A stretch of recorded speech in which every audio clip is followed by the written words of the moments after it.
विराग गुप्ता जी, ये जो पूरी डिबेट है, क्या ये डिबेट इसलिए है क्योंकि सरकार अपने हिसाब से जजेस की नियुक्ति करना चाहती है, जैसा कि 1993 के पहले था कि सरकार ही नियुक्त करती थी, या ये कि सुप्रीम कोर्ट अपने अधिकारों का अतिक्रमण करती है?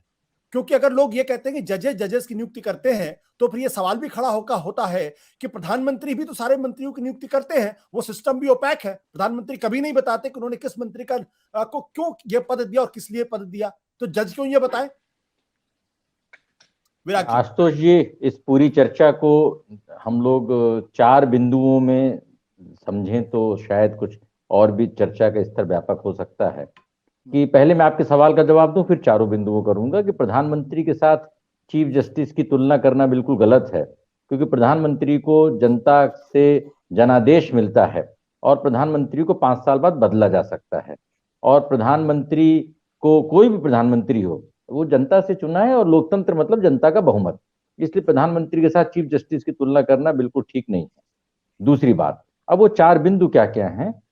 पहला ये है कि दोनों पक्ष गलत हैं, सरकार और सुप्रीम कोर्ट दोनों गलत हैं। एक तरफ कुआं, एक तरफ खाई।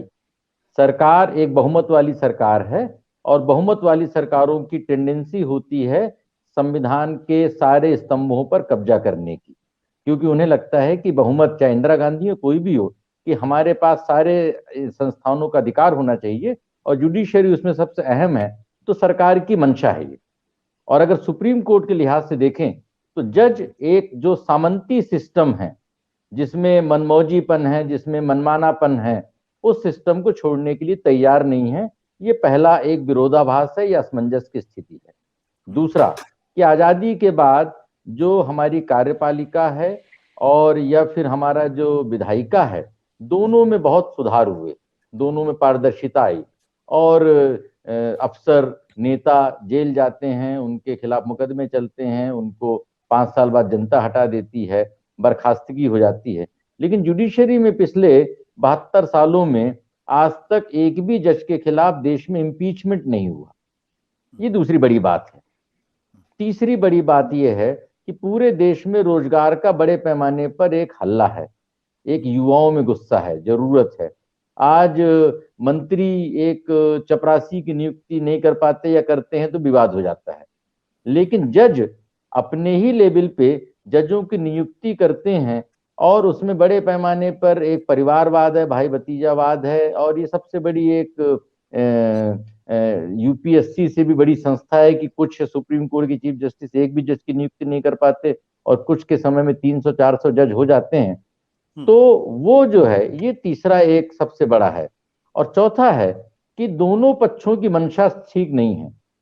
संविधान के प्रति दोनों का मंतव्य नहीं है कि 5 करोड़ मुकदमों में कैसे न्याय दिया जाए जल्दी, कैसे जो 3-4 लाख लोग जेलों में बंद है उन्हें जल्दी छुड़ाया जाए।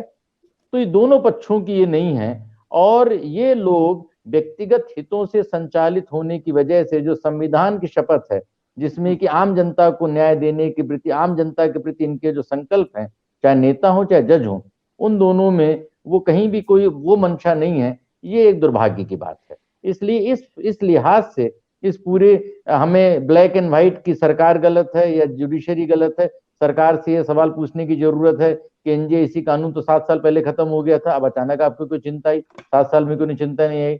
जुडिशरी से पूछने की जरूरत है कि एनजेसी कानून के बाद मेमोरेंडम ऑफ प्रोसीजर में अमेंडमेंट करने थे, आपने एमओपी क्यों नहीं बदला? पूरी दुनिया की व्यवस्था, पूरे भारत की व्यवस्था आप आर्टिकल 32 में बदलते हैं, आर्टिकल 142 में कंप्लीट जस्टिस करते हैं, आप ऑल इंडिया जुडिशियल सर्विसेज क्यों नहीं लाए? तो ये बहुत सारे सवाल दोनों पक्षों से पूछने की जरूरत है। यहाँ पर आकर मैं शर्मा जी के साथ थोड़ी सी असहमति है कि बंद दरवाजे की बजाय बाहर जो असहमति हो रही है, इस असहमति से ही न्यायपालिका के सुधार का रास्ता निकलता है। सत्य हिंदी का ऐप डाउनलोड करें गूगल प्ले स्टोर पर।